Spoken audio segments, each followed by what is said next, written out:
All right, Jason, let's head to a team that I know Logan and Steve spent a significant amount of time discussing last episode. Let's talk LA. Are the Sparks contenders this year, or are they pretenders? The Sparks are contenders for 2025. They, to me, right now, they're pretenders. I think that they're going to have some fun. I think that this will be a fun send off for Fisher.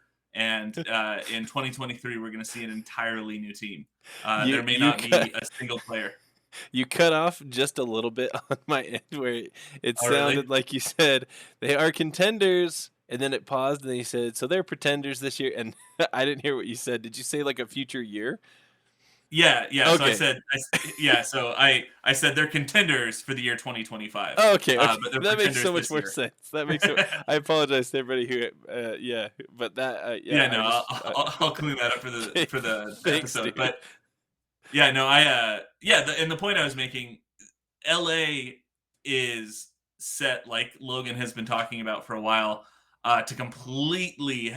They're gonna have like 1.2 million in cap space next year. They're just gonna buy everyone. They're gonna buy a new coach, buy new players, and as such, I think that they are going to be contenders soon. In typical LA fashion, they're just going to pay out the wazoo for talent. But that being said, I don't think that this is the year. I think this is just kind of a holding pattern year to get to next year when they've got all that cap space. Mm. I like the pieces that they've got. I think like depth wise, they have a lot to offer. I don't think they're the kind of team that is one or two injuries away from an absolute terrible season. I think they can hold serve pretty well with the depth that they've got. Um, but they're missing the big names.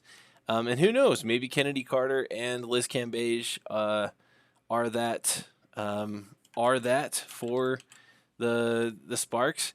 For me personally, I feel like I feel like the same way that you do with Las Vegas.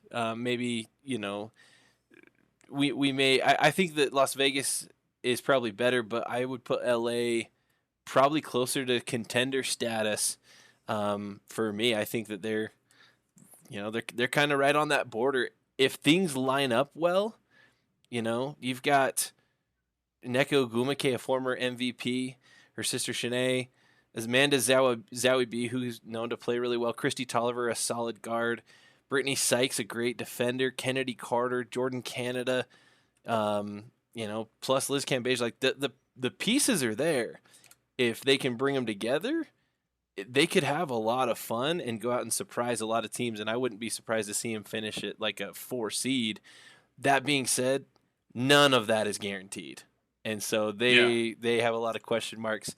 They were probably the team that I was having the hardest time determining if they were going to be a contender or a pretender. So I had to add my 2 cents there with LA.